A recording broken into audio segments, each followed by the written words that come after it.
How's it going, everybody? I want to thank everybody for coming here despite the rainy weather, and also apologize for starting your day off with a technical presentation. So hopefully your brains are prepared for digesting some of this content. So the title of this presentation is HTTP2 Pipeline Bling.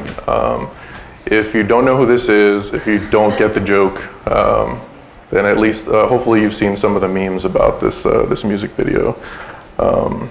But this talk's going to be about HTTP2. So the first thing, before we dive into like why HTTP2 is a thing, why people decided to create it, it's good to understand kind of the downsides, the weaknesses in HTTP1 that have enabled HTTP2 to be a thing.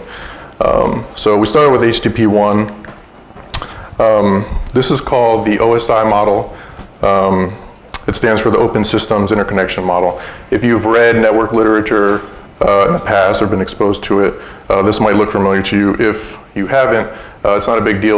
We're just using it kind of like relative reference points across different layers. So we have the presentation layer where things like HTML exist. We have the session layer where things like HTTP, TLS exist. And we have the transport layer where things like TCP, UDP exist. Other layers have other things. The important thing is that each layer builds on top of the other one. And so the effectiveness of HTTP as a protocol depends on how well it jives with TCP. If it jives well with TCP, then that's the greater probability of success. If it doesn't, then it kind of becomes hard. And so we're going to kind of try to dig through some reasons why HTTP1 doesn't jive well with TCP. So if we start with TCP, we're just going to walk through a TCP handshake with TLS enabled.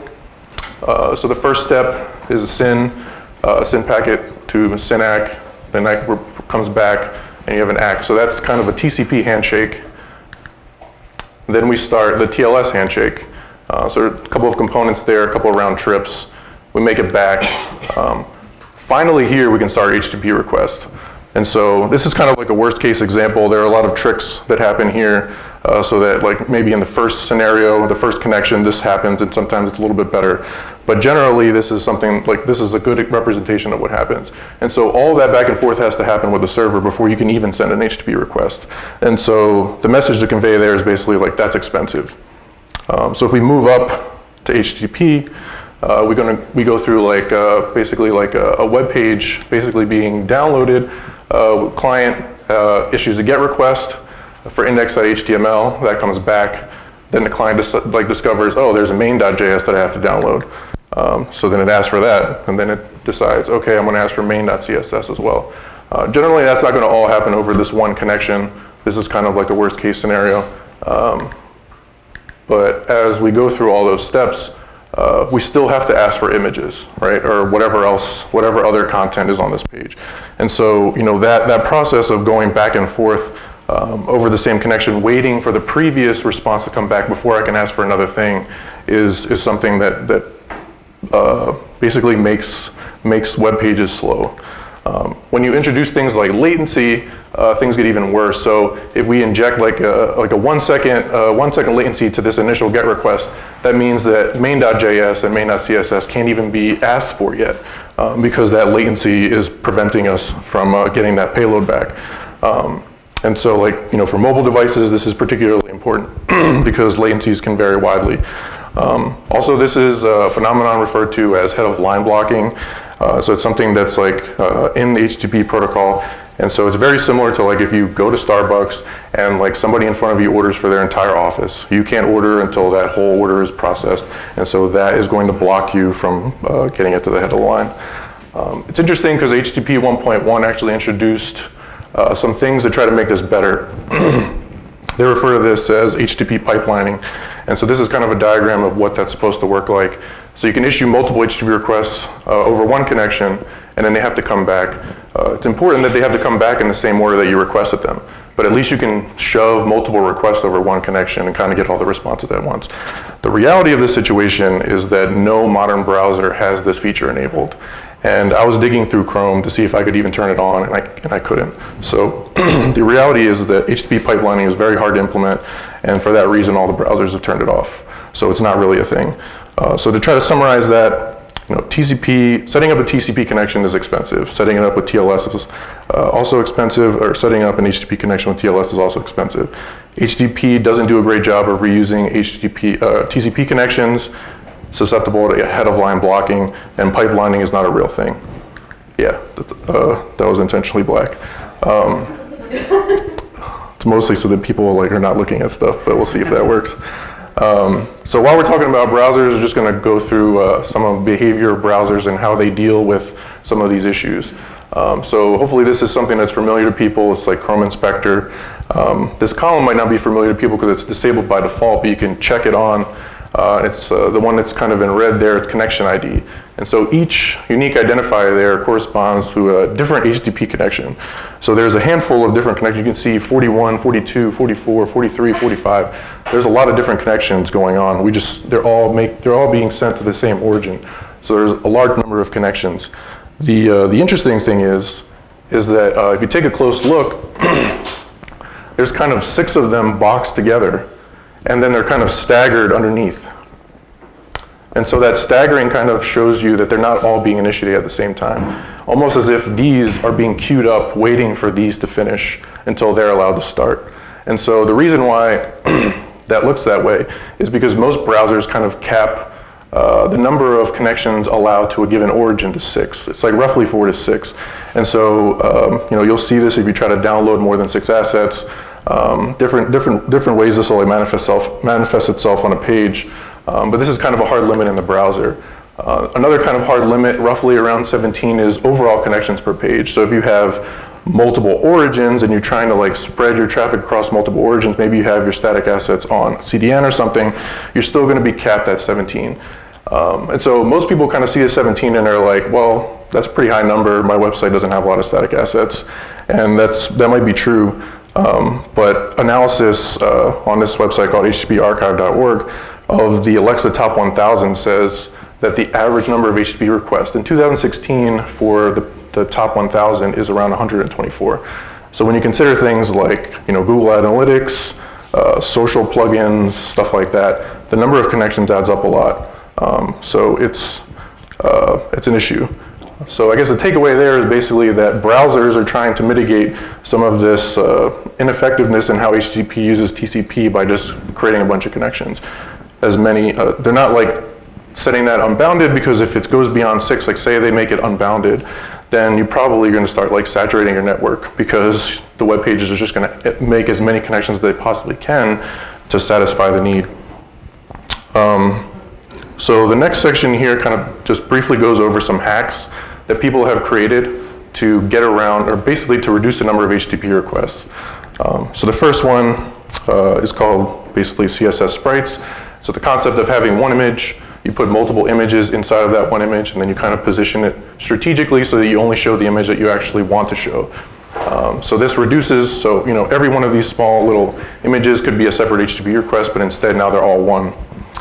Downside with this is that if you want to change any one of these images, you basically have to invalidate the entire large image.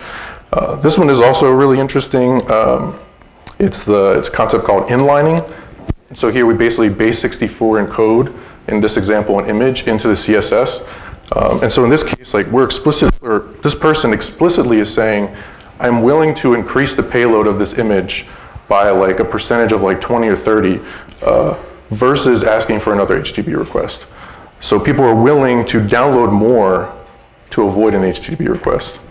This one's a little bit hard to see, but I kind of alluded to it before, is the concept of sharding, where basically you have static assets and you split them across different domains. So you have avatar 0, avatar 1, avatar 2, 3. This helps get around that 6 connections per origin constraint. And another game that I particularly despise is kind of this static asset bundling along with your application. So you use tools whatever you want to use, mostly JavaScript-based tools to concatenate things, minify things, so that you can kind of productionize the assets and then put them somewhere for your web page to consume. I guess the positive on the upside, HTTP2 kind of tries to dissolve a lot of those hacks, basically make them not effective if HTTP2 is in place. So we're kind of going to go through a couple of the features of HTTP2 and see how they kind of mitigate some of these issues.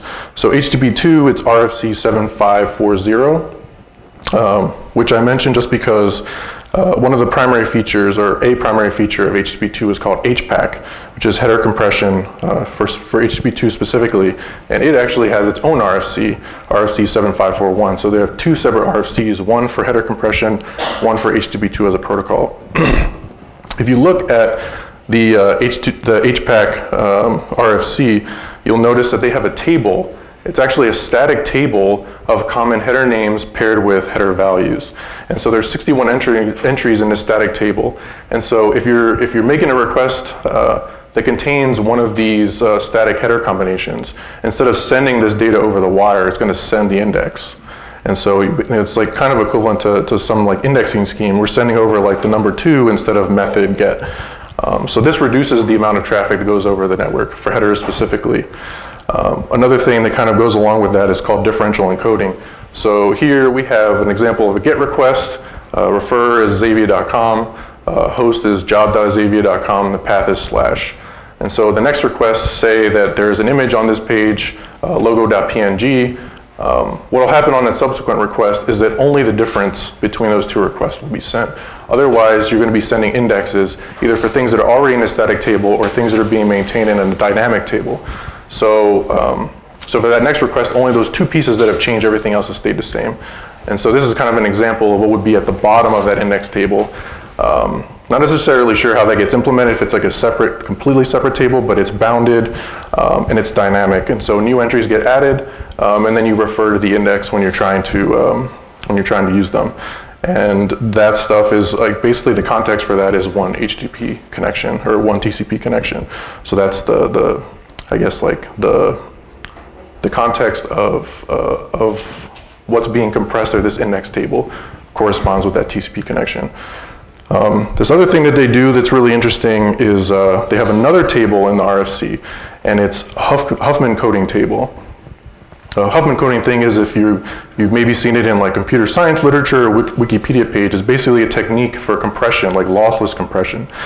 And so what they've done is they've analyzed a large body of headers, and they've created Huffman code for different symbols within those headers. So here we have symbols, here we have their Huffman code, and then their length. So really quickly to try to describe what Huffman code is. So you take a body of text and you create a frequency table.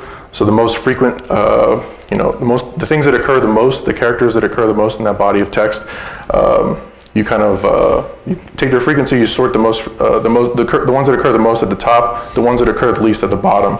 Then you basically build a tree of that frequency table, but you build a tree in a way that the number of hops to a character that occurs the most has small number of hops, and then the number of hops that have, for characters that don't occur very much, have lots of hops.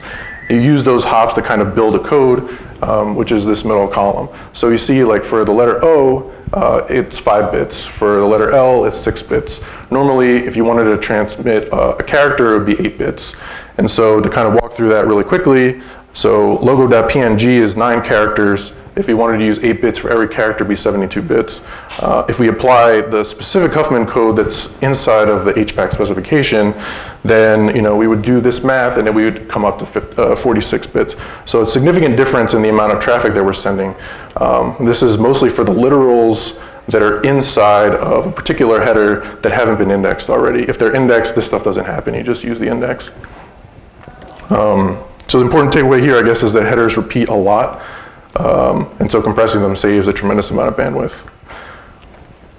The next part is, I guess, multiplexing. This is probably the biggest change in the way that your HTTP connections are being transferred over the wire. And I think it's one of the things that basically mitigates a lot of the things that we came up with at the beginning for reasons why HTTP doesn't jive well with TCP.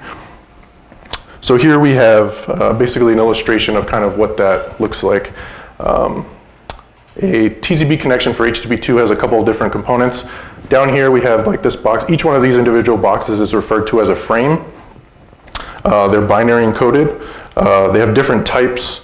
The most common types are going to be headers, and data. There are a couple of different other types, but those are the most common ones, and they correspond roughly to exactly what we think in HTTP1. So we have headers in one, and we have like the payload of your HTTP response in the other. And so you see that they're going both ways over the same connection. The next concept is a stream. And a stream is a series of frames that are associated. So generally, like one HTTP request will be like all within one stream. And so if you have multiple streams, that's usually different assets on the page. And then, so you can also see that they're interleaving. So you have stream 1 and stream 2 that are kind of interleaving with each other. The connection doesn't really care. It's going to transmit all of that as fast as it can. The one thing that I did notice is that it's mentioned that the headers frame always has to be before the data frame. So that particular amount of ordering has to stay in place, but otherwise the streams can interleave. And then obviously we have a connection. So this is just to reinforce that this is all happening over one connection. So you have multiple requests going over one connection versus multiple connections satisfying just one request or two. So I guess the summary there is that feature alone helps reduce the majority of the reasons why HTTP2 or HTTP1 and TCP kind of don't play well together, and to remove some of the hacks that we saw previously. The last feature here is called server push, and it kind of sounds like what you think it sounds like. It's where the server preemptively pushes additional assets along with a particular HTTP request without you asking for them. And so a quick example of what that looks like is, so you're issuing a get to index.html, and then the server says, well, I know you're going to need main.js and main.css, so let me send that too. So this feature is probably the most controversial feature in the specification. It's probably the least implemented in all of the like server implementations and client implementations. There's a lot of concern of like, you know, if I'm pushing these extra assets to you, what if you already had them cached? I'm like wasting bandwidth sending them to you. So there are additional like proposals for like the client to send like a manifest of all the things that it has cached to the server to say, hey, these are all the things I have cached. If you do want to use server push, don't send me these things. So that's the most experimental feature. It's the one, I think it's like a wildcard feature that they put in there to kind of see what they can get in terms of upside. But as far as, you know, real world goes, Nginx 1.95, I think that's a version number for the for like the experimental or mainline branch. They just merged HTTP2 support in their stable branch, and so depending on which one you're in, at this point you should be able to HTTP2 in both. And Apache has had it since 2.47. You basically just have to do like really small changes to your configuration to at least enable this, and it'll degrade gracefully to HTTP1, so it won't really mess up your clients. The big change, I think, is that, so the HTTP2 specification basically wrote a specification for HTTP2 over a TCP connection, and then HTTP2 over a TLS encrypted TCP connection. So they wanted to stay out of mandating an encrypted connection. In practice, all of the implementers have basically said, we're not going to implement TCP over a non-encrypted connection. So if you try to make an HTTP2 connection in like Chrome or Safari or Firefox, it won't work. It'll just like not succeed. So you basically, if you want to use HTTP2, you're going to need an encrypted connection. You're going to need a certificate. Luckily nowadays it's way easier to get these than it used to be, and way cheaper, as in free. If you use a service like Let's Encrypt, if you use AWS, there's AWS Certificate Manager. So you can get those things for free. AWS is tough because none of their services support HTTP2 right now. So it'll be a lot tougher to get that to work. But if you use Let's Encrypt, you can get a certificate pretty easily, and that's something that you'll need if you want to play with HTTP2. And that is pretty much all I have. I think one thing I just want to quickly show is this. So this is like a Golang thing. I'm not trying to like hype Golang here, but this demo is a really great way of demonstrating you know, the differences between HTTP1 and HTTP2. So here I'm just going to click on injecting like 200 millisecond latency to an HTTP run request, and this image is tiled. So you can see like the different tiles in that image are coming down very slowly. They're coming in batches. Hopefully they're coming in batches of 6 like I described earlier. And so it takes a long time because they're kind of waiting for previous connections to be complete so they can initiate more connections. And so it takes a really long time for this to complete over an HTTP1 connection. So here we have an HTTP2 example that injects the same 200 milliseconds of latency, but that 200 milliseconds is only realized once because it's just one connection. And so when we click on that, it happens much faster because we're just waiting for all of those things to come back over that one connection. So in examples like this where you have a lot of assets, if you have mapping software like we do a lot at Xavia, you know, optimizing that particular type of request is pretty useful. But that's it. Thank you.